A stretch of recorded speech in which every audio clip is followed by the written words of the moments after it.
Hey, what's up everybody? Frank Valkyria. Welcome to the channel. I hope you're having a fantastic day. Look at what we have here.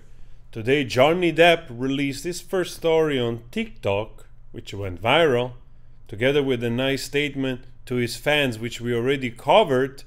And look at what we got here. Already a response from somebody that said wanted to be left alone. Actually, let me scroll down.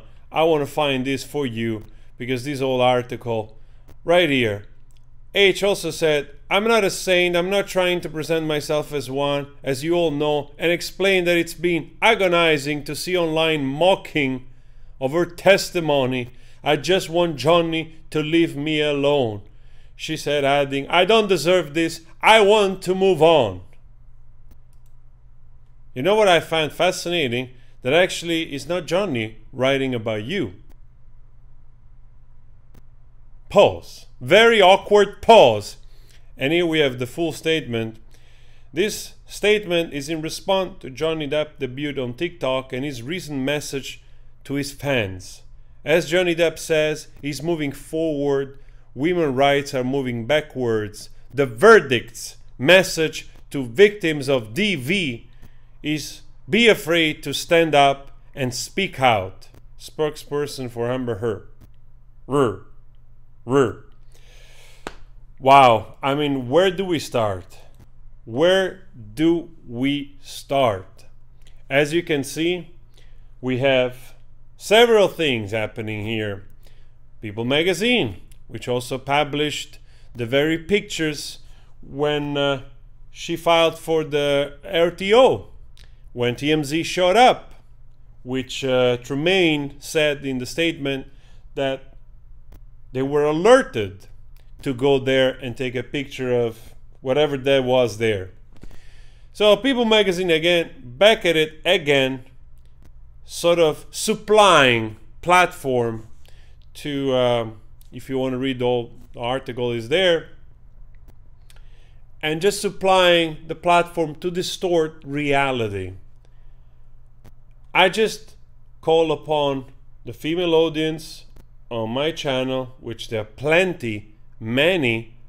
How do you feel about this continuous bombarding now of PR messages, of news statement, especially from her camp, continuing with the narrative that everybody was wrong but me, and even the jury actually was wrong. Everybody's wrong. I'm still a DV survivor. Yes, it's me. Everybody else is to blame. Everybody else was lying. Even the juror after 6 weeks of doing their jobs. So this is more of what you can expect.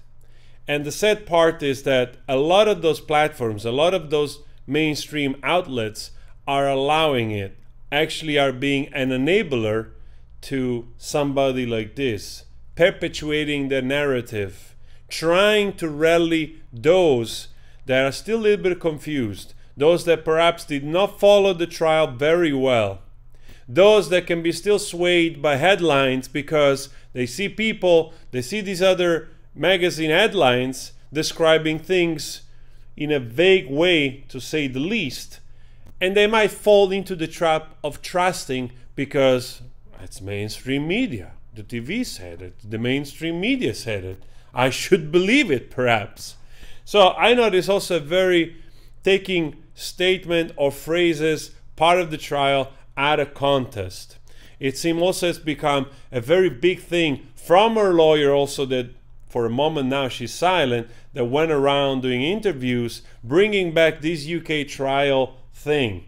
Actually, if you want to follow the whole breakdown of it, there is a UK barrister which also was interviewed on Andy Signore Popcorn channel, which he explained the whole thing, and also that, you know, like the evidence which were presented in the UK were not accepted also in the US, because basically were a bunch of hearsay, which mostly are those self-reporting stuff for mental health issues or just for therapists. So that's why in the US were not utilized. But there is a breakdown of that. Like I said, you can follow Black Belt Barrister, or just check him on Popcorn Planet as well. They're doing a great job interviewing all those people together to break it down. But that's what they're going on about. They're just taking that, oh, the UK trial, we won, when in fact they had nothing to do. They were not a part in the UK trial. They were just like testimony for the Sun. That's it. But they're using that as sort of like a flag or badge. We won there. So there is this old distorted narrative, and you can expect more of this. And unfortunately, you can expect also more from the mainstream media, some of those outlets letting this happen, giving an avenue for still a lot of gaslighting. It's actually disheartening that this is happening, because the true thing that is setting back DV survivors are this type of stuff, this type of behavior that allows somebody that lied, and it was proven to lie, had to pay also money. They say she's going to appeal, but also if you read, it's going to be difficult to do an appeal, because they have to post a bond. So there is all kinds of technicality there. And again, ties with that statement, I want to move on. I want to move on with my life. JD doesn't let me move on. To me, it seems quite the contrary, actually. It seems like that this guy, one, is trying to put this behind him after years of being abused, and they're still going after him. And also the mainstream media is going after him, which is just appalling. So, again, I want to hear from you, especially my female audience. Does she speak for you? Because they're still running with that, you know? They're still running as if she's a representative of women. She's speaking for all women, for all the DV survivors. She's still busy wearing that cape, even though in the court of law she was found guilty. Awkward pose. Guys, let me know your thoughts.